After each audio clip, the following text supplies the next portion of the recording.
आप सबको हार्दिक प्रणाम। जय श्री माता जी। आज मैं बाहर ही आकर के वीडियो बनाने लगी। हो सकता है बहुत तेज़ हवा हो और हो सकता है आपको साफ आवाज़ सुनाई पड़ रही हो। बात हम लोग कर रहे थे अग्नि की, पंचाग्नि। पंचाग्नि को बहुत पहले से हम लोग पढ़ते चले आ रहे हैं, पर बहुत स्पष्ट रूप से, क्योंकि देखिए जब भी अग्नि की बात होती थी अपने भीतर तो जठराग्नि की बात होती। उसको हम लोगों ने सुना था कि जठराग्नि होती है, उसमें भी मंद होती है, तीव्र होती है, बहुत तरीके सप्त धातु होते हैं, उनकी अग्नि होती है। तो ये इस तरह की जो चीज़ें थी हमारे वेद में, शास्त्रों में, पुराणों में, तो इसको जो भी पढ़ा, लेकिन जब सहयोग में हमने समझा अपने चक्रों के बारे में, दिव्य चक्रों के बारे में जो हमारे भीतर स्थित हैं, तो उसमें जब हम बोलते हैं ओम भू, तो हम पृथ्वी शक्ति को देखते हैं। तो पहले वीडियो में मैंने बताया कि इस भू में, इस धरती माँ में कितनी शक्ति है, कितनी अग्नि है जो ज्वालामुखी बन के आती है, और फिर गणपति जो इनके तत्व हैं और उनके भीतर कितनी गर्मी और कितनी ठंडक दोनों है, उसके बारे में भी बात हुई है। अब हम लोग बात करते हैं ना अंतरिक्ष की। अंतरिक्ष हमारे भीतर कहाँ पे है? अंतरिक्ष हमारे भीतर सोलर प्लेक्सस है, जो हमारे नाभि चक्र कहे जाते हैं ना। नाभि चक्र जो सोलर प्लेक्सस है वो अंतरिक्ष से जुड़ा हुआ होता है। हमारे पास अभी बहुत सारे प्लैनेट ही हैं हमारे भीतर। तो उसकी अब अग्नि की बात करते हैं जो सोलर की अग्नि है। तो जो सूर्य की जो अग्नि होती है वो जो पूरे पोषण करती है, प्रकाश देती है, और हम सबको जो धरती माँ पर अन्न उगते हैं उनको देते हैं। हमारे भीतर जो हमारी पिंगला नाड़ी में शक्ति है वो सूर्य की शक्ति होती है।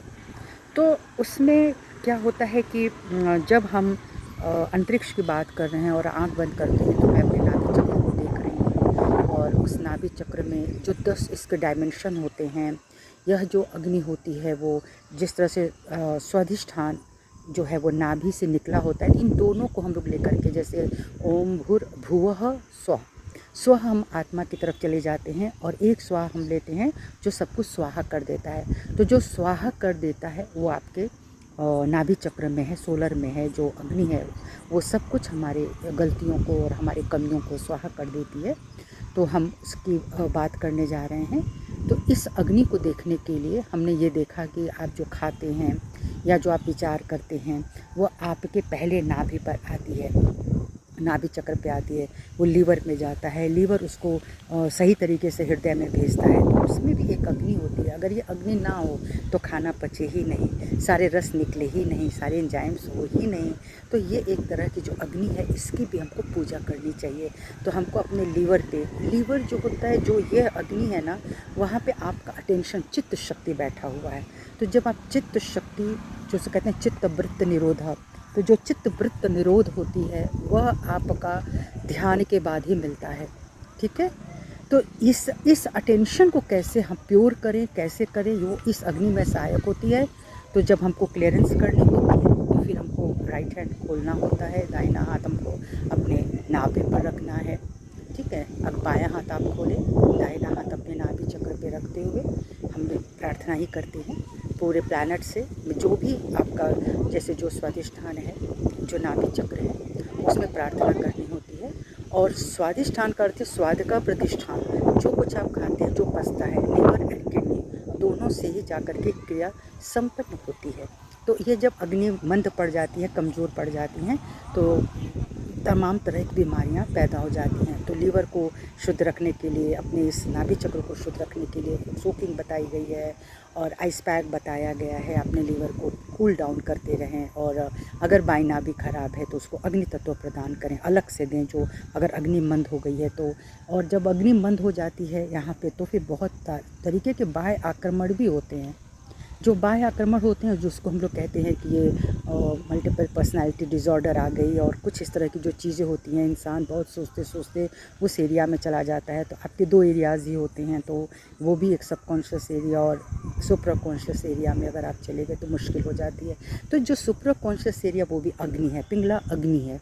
तो जो भी व्यक्ति बहुत महत्वाकांक्षी हो गया, अगर उसके अंदर बहुत अग्नि बढ़ गई, तो वो क्या करेगा, वो दूसरों को कटाक्ष मारेगा, उसके अंदर इतना अहंकार आएगा कि वो किसी के पर्सनैलिटी को समझने की कोशिश नहीं करेगा। तो एक तकलीफ़ जो है वो अपने पूरे परिवार को, समाज को दे सकता है। तो इसको कूल डाउन करना चाहिए।